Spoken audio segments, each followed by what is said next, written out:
একটা দৃশ্য কল্পনা করুন। এশিয়া কাপের ফাইনালে ভারতের বিপক্ষে ব্যাট করছে বাংলাদেশ। মিরপুর শেরেবাংলা স্টেডিয়ামের গ্যালারিতে হাজার হাজার দর্শক। 10 ওভারে 3টি উইকেট পড়ে গেছে টাইগারদের। তখন মাঠে নামছেন বাংলাদেশের সর্বকালের সেরা ক্রিকেটার সাকিব আল হাসান, লাল সবুজ জার্সিতে শেষবারের মতো। এই দৃশ্যটা দেখতে চান বাংলাদেশের কোটি কোটি ভক্ত সমর্থক। কিন্তু এই মুহূর্তে 2026 সালের মে মাসে দাঁড়িয়ে সেই দৃশ্য বাস্তব হওয়ার সম্ভাবনা কতটুকু, সেটা বুঝতে হলে আপনাকে বুঝতে হবে 3টা জিনিস: রাজনীতি, আইন আর ক্রিকেট। আর এই 3টা যেখানে একে অপরের সাথে জট পাকিয়ে আছে, সেখানেই আটকে আছেন সাকিব আল হাসান। চলুন শুরু থেকে বুঝি।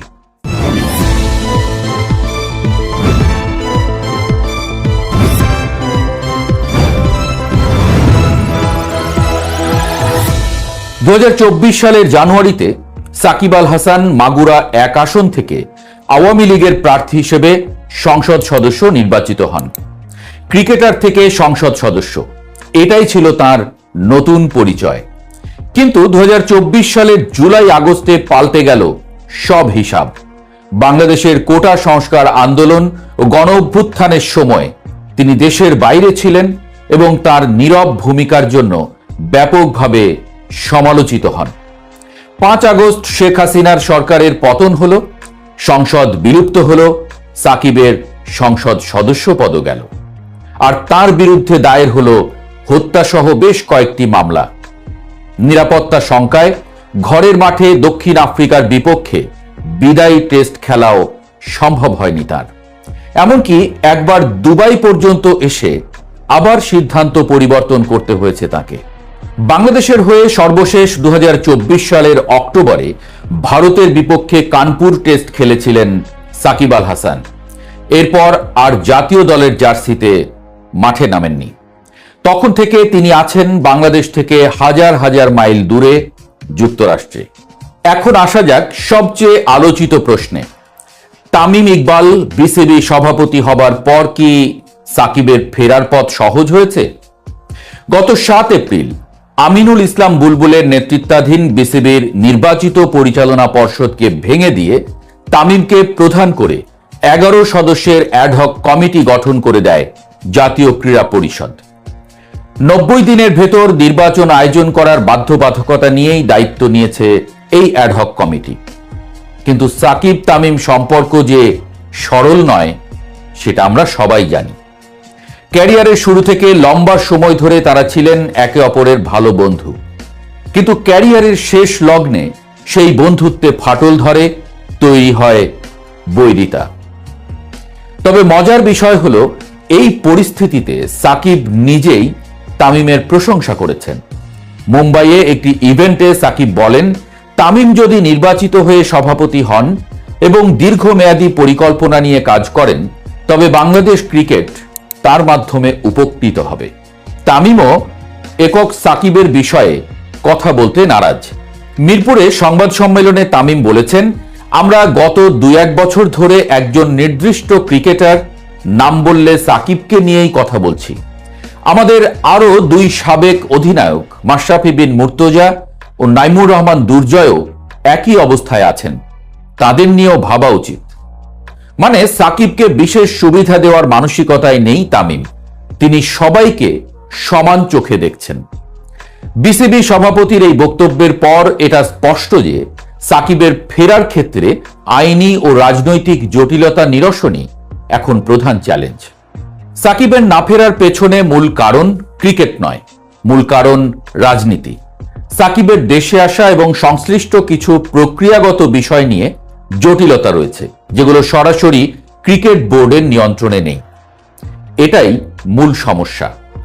বিসিবি চাইলেই সাকিবকে দলে নিতে পারে না, কারণ সাকিব দেশে আসতে পারছেন না। আর দেশে আসার প্রশ্নটা বিসিবির নয়, সরকারের। চলতি বছরের শুরুতে বিসিবি সাকিবকে দলে ফেরানোর বিষয়ে আলোচনা শুরু করে।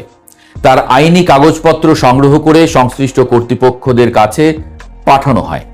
পাকিস্তান সিরিজ নিয়ে তার ফেরার পরিকল্পনা ছিল, কিন্তু সেটা বাস্তবায়িত হয়নি। আর এই অচলাবস্থার মাঝে সাকিব নিজেই একটা বিস্ফোরক বক্তব্য দিলেন। সাকিব বলেছেন, যদি হয়রানি না করার নিশ্চয়তা পান তবে পরের দিনই দেশে ফিরতে প্রস্তুত। মানে তিনি ফিরতে চাইছেন, তবে নিরাপত্তার নিশ্চয়তা চান।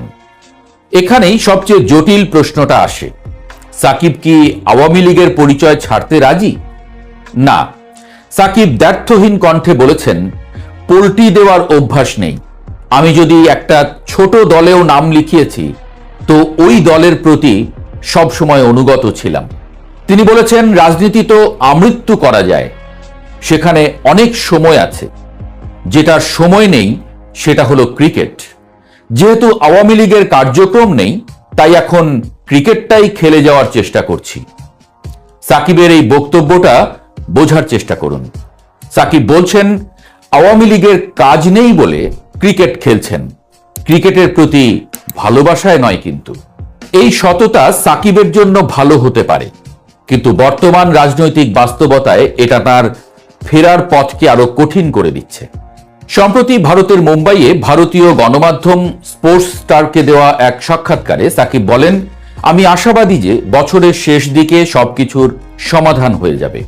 আপাতত ভালো কিছু প্রত্যাশা করছি, তবে একটা বিষয় নিশ্চিত, আমাকে বাংলাদেশে ফিরতেই হবে। প্রশ্ন শুধু এটাই যে কত দ্রুত ফিরতে পারি।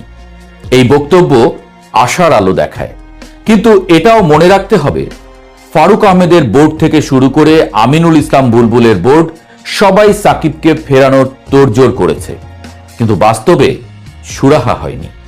এখন দায়িত্ব তামিম ইকবালের কাঁধে। তাহলে সব মিলিয়ে কি দাঁড়াচ্ছে? সাকিবের ফেরার পথে তিনটি প্রধান বাধা এখনো আছে। এক, আইনি জটিলতা, হত্যা মামলা সহ একাধিক মামলা এখনো নিষ্পত্তি হয়নি। দুই, রাজনৈতিক বাস্তবতা, তিনি যে দলের পরিচয় বহন করছেন সেই দলের বিরুদ্ধেই দাঁড়িয়ে আছে বর্তমান রাজনৈতিক ব্যবস্থা। তিন, বিসিবির ক্ষমতার সীমা, তামিম চাইলেই সাকিবকে মাঠে ফেরাতে পারবেন না। এই সিদ্ধান্ত শেষ পর্যন্ত একান্ত সরকারেরই। তবে বছরের শেষে সাকিবের দেশে ফেরার আশাবাদ এবং তামিম ইকবালের ইতিবাচক অবস্থান, এই দুটো মিলিয়ে নতুন করে আশার আলো তৈরি হয়েছে। কিন্তু আশার আলো আর বাস্তবতা তো এক জিনিস নয়। সাকিব আল হাসান এখন মাঠে ফিরতে চান, দেশে ফিরতে চান, বিদায়ী ম্যাচ খেলতে চান, কিন্তু তিনি যে রাজনৈতিক পরিচয়কে আঁকড়ে ধরে আছেন সেটাই তার পথ আটকে রেখেছে।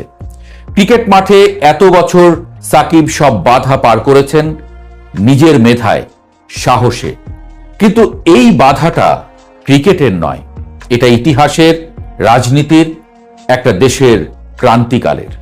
মিরপুরের সেই বিদায়ী দৃশ্যটা কি কখনো বাস্তব হবে? সেই উত্তর এখন বিসিবির হাতে নেই, উত্তরটা আছে সময়ের হাতে।